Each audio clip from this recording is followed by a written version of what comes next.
at the Bergen Energy Lab. So today I will talk about energy flexibility, and my name is Kristin Flornes and I come from Eviny. We have a large team working on flexibility in the power system, so I want to acknowledge the entire team in this effort. So Eviny is the largest renewable energy company in Western Norway, and we used to be BKK, but BKK is now the grid company, and the rest of the group is called Eviny, including the hydropower production, our contractor business, and the innovation unit that I am working in. The last 5 years, we have established quite a few new business units in Eviny.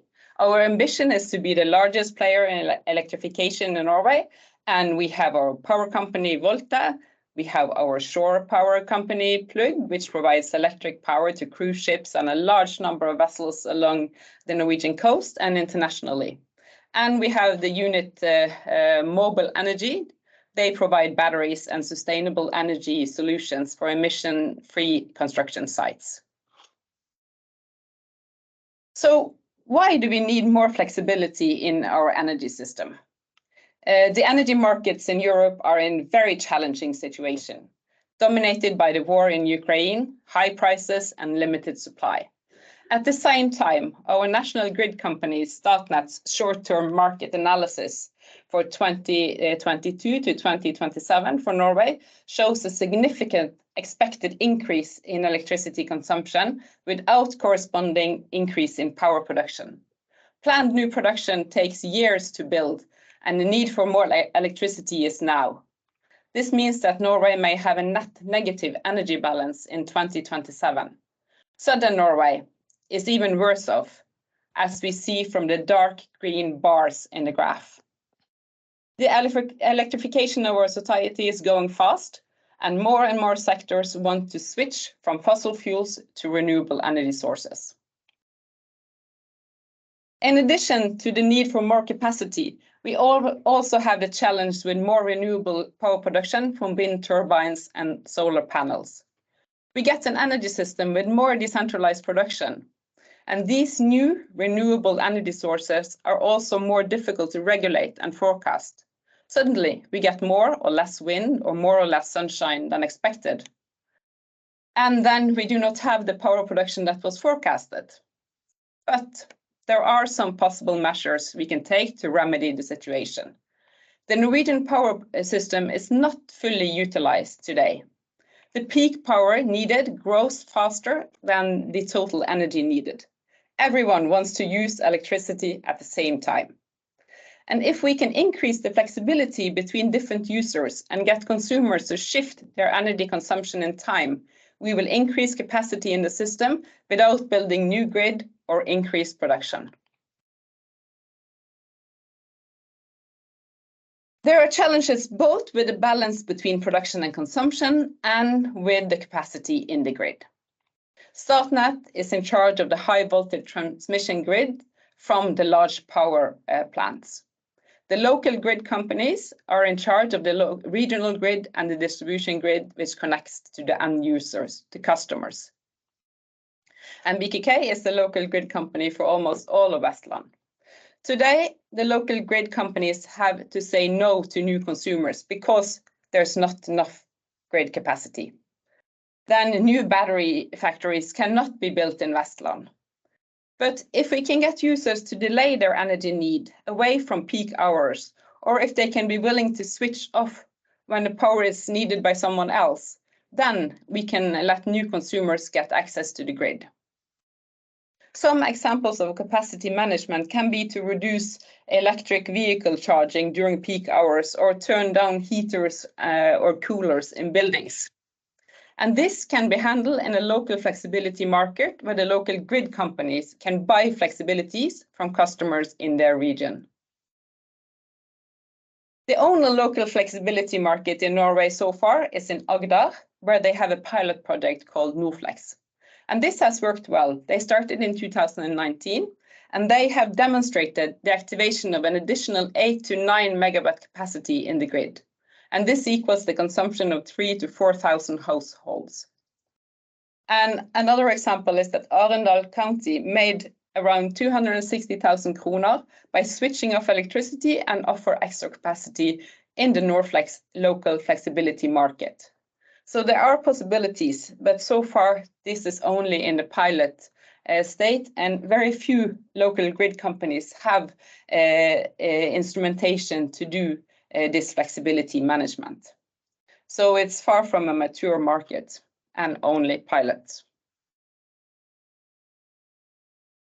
So capacity is one problem in our energy system, but there is also the balancing problem when we get more intermittent production and more unregulated renewable power from wind and solar. In the future, it will be very demanding to keep balance in the system. And the frequency in our grid is 50 Hz. This is the frequency that our power infrastructure is designed to work at. If frequency deviates too far from 50 Hz, it can cause damage to infrastructure and in some cases lead to blackouts. The power market is an essential tool to ensure balance between electricity supply and demand. And the power grid is stable when the demand is balanced with the power generation. The frequency can be used to determine whether the network is in balance, or if it drops below 50 Hz, there is a higher demand than power generation. If the frequency increases beyond 50 Hz, this means that the production is too high compared to the demand. So you need flexible resources with very fast response that can increase production or reduce demand and get the grid back in balance. Several types of resources are suitable for contributing. Energy storage like batteries, thermal storage, chargers, energy in buildings, many examples. And flexibility is needed at all grid levels. Both Statnett and the local grid companies need flexibility. And Statnett has reserve markets where energy flexibility is traded. It is difficult for Statnett to get enough flexible resources, and it's not easy for a resource owner to offer flexibility today. We need smart energy management to release flexibility. And this is why there was a call for pilot projects from the Research Council, Innovation Norway, and Enova last year, and that we applied for and was awarded. For our project, we will start with the reserve markets already in place on the national transmission grid level. Statnett is the transmission system operator and has the overall balancing responsibility for the grid. So we have borrowed this graph and this figure from Statnett. And the reserve markets, they help Statnett to balance the grid. These reserve markets are designed to restore the frequency back to 50 Hz.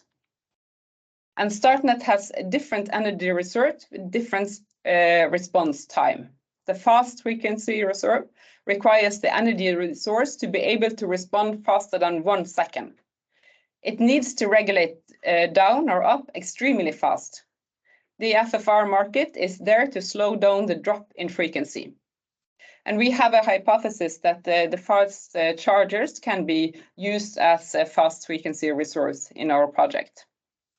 The second fastest market is the frequency containment reserves, the FCR market. Here, the response time is 30 seconds, and the reserves are activated to stop the drop in frequency. The automatic frequency restoration reserves, AFRR, are there to bring the frequency back to normal within the range of 49.9 and 50.1 Hz. With the manual frequency restoration reserves, Statnett can restore the frequency until the energy market is in balance again, with production equal to consumption.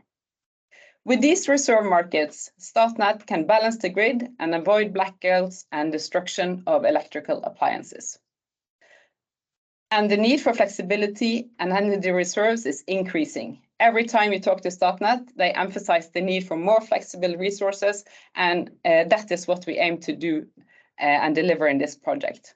Our goal is to help commercial players with flexible energy reserves and make the resource flex ready.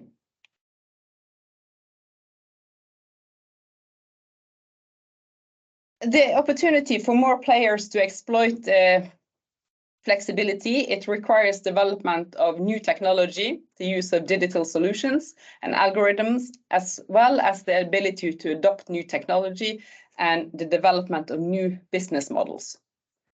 There are also regulatory issues that must be handled and that are under revision. Eviny applied and was awarded funding last year. Pilot E had up to 1 million Norwegian kroner for their call for flexibility last summer, but only 3 projects were qualified for funding, and a total of 45 million NOK was awarded for the 3 projects.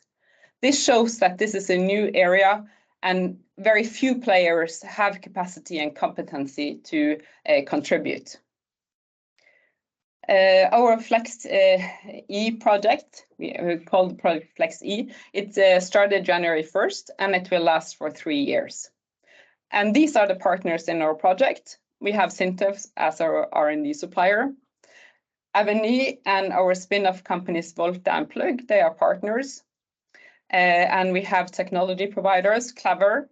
They deliver solutions that automates and optimize heating, ventilation, and air conditioning in commercial buildings. And Corvus Energy, they deliver battery packs to the maritime sector. And then there are the energy resource owners, undertakings with large energy consumption. This is the University of Bergen, Vestland fylkeskommune, Posten, Relog, and Toppe Horticulture, Toppe Gartneri. So in the project, we plan to explore 3 segments, because it's very challenging to activate resources and optimize energy use. And the flexibility must be activated without compromising comfort or important functions for the customer.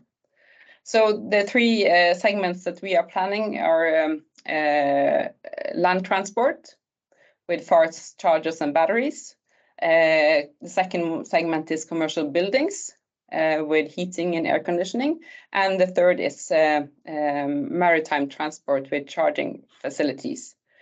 And we plan to develop both the hardware and software and business model. And the goal is to make flexible resources available to the market.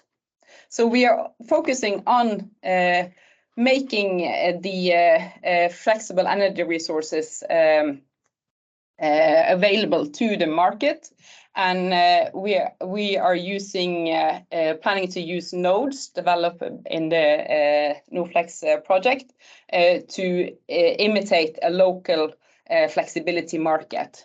So while NoFlex was focusing on the marketplace, we are focusing on the energy resources and making them available.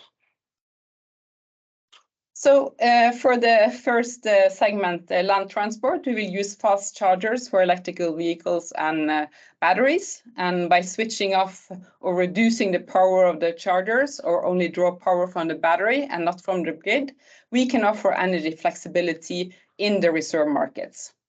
And the battery can also deliver electricity back to the grid. So we are now setting up a small pilot with our new mobile energy solutions company, Ayond. So they develop and build mobile energy solutions, batteries and chargers. And we would like to test charging of electrical cars and test whether the user experience is compromised when we turn down the charging or switch it off for a very limited time. So we want to see if this affects how the user experience charging. And then we have commercial buildings. Clever, the company Clever is the work packet leader for this flexible energy resources in commercial buildings. And they have smart technology for energy management. They use weather data and energy tariffs to optimize energy use and energy cost. They harvest data from IoT devices in real time and use machine learning to optimize the energy. And typically, Clever reduce energy consumption with 20 to 25% using their smart technology.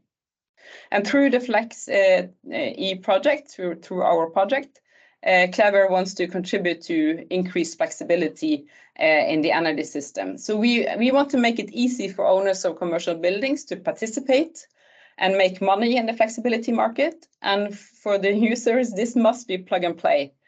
And the energy management must be done without compromising the comfort of the users. As an example, if you turn down the swimming pool, the temperature in the swimming pool, it must be for such a short time that the swimmers do not feel it. Or if you turn down the ventilation, it must not be to the discomfort of the people in the building. So this will be challenging. So right now we are mapping all the different energy resources that our partners have. How fast can they be activated? Can we turn down the electric boiler at the University of Bergen within 1 second so they can participate in the fast frequency reserve market? And for how long can heating in buildings be turned off before it affects the indoor climate? So all these are questions that we will address in the project. The third segment that we are investigating is the charging towers for ferries. Many of them have batteries from our partner Corvus Energy, and they are also in charge of this maritime transport work package in the project. The ferries, they are charging every time the ferry are at the ferry pier, and the graph shows the state of charge for the batteries. And if you look at the graph, we see that the battery is at 80% or close to 80% most of the time. So there can be room for skipping a cycle or a charging cycle and then offer energy reserves to the market. So this is what we're going to investigate and see also if we can add more batteries to the charging powers or charging towers that are there. And maybe aggregate different towers. So in the project, Volte is going to be the aggregator and see how we can use these flexible resources from all the different segments and make bids into both the Statnett reserve markets and also simulate with the marketplace, the digital marketplace from the Nordflex project. So there is a lot of value in knowing your energy data. And for all the different resources and in the project, this is true.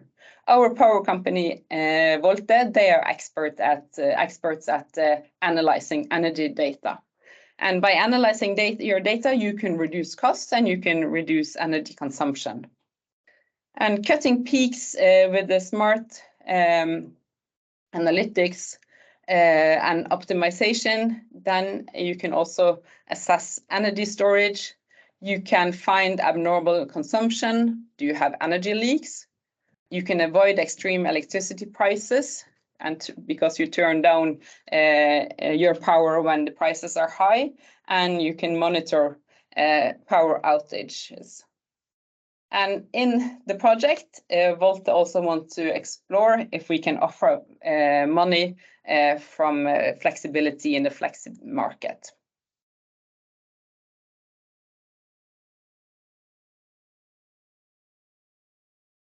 So smart management and optimization is done on price and consumption and on the various energy sources. So you can lower your cost, you can lower your consumption, you can lower emissions, increase sustainability, and there is an opportunity to participate in the flexibility market. So then you can help balance the grid and provide more capacity in the grid without having to invest in very expensive infrastructure. There are some must-win battles in the project. It is, of course, quite challenging just to make these resources, these energy resources, available to the market. But there are also some difficult challenges that we must overcome, and that is to do with has to do with sustainable business models. We need to find sustainable business models for everyone in the value chain. This means that the resource owners must make money, the aggregator must make money, and the technology providers must make money. So the first challenge we've had so far is, of course, what's in it for the resource owners? Why should they invest in smart technology so that they can manage their energy better? And what is how much can they make in the flexibility market? Can they make more than what they have to invest? So these are questions that they are asking us all the time, and that we will try to answer during the period, the project period.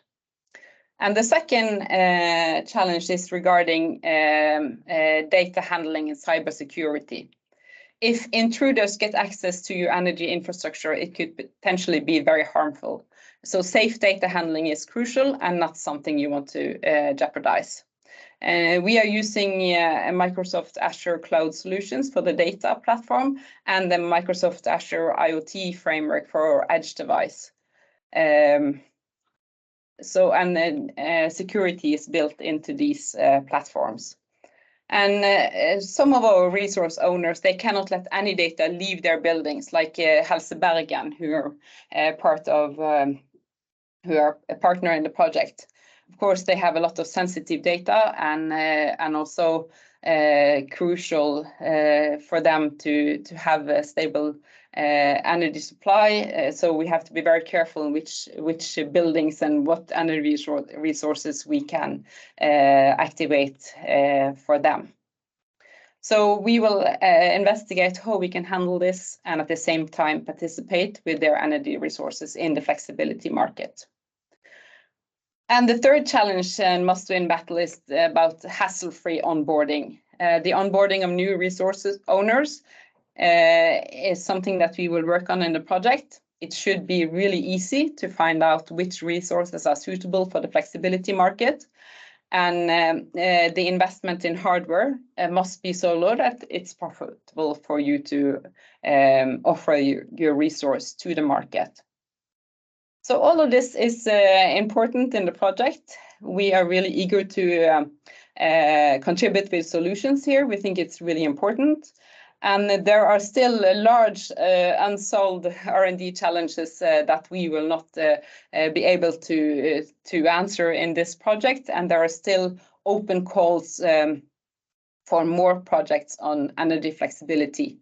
So if you're interested, there are definitely possibilities, even if you're not part of our project. So thank you very much. This was all I had to say.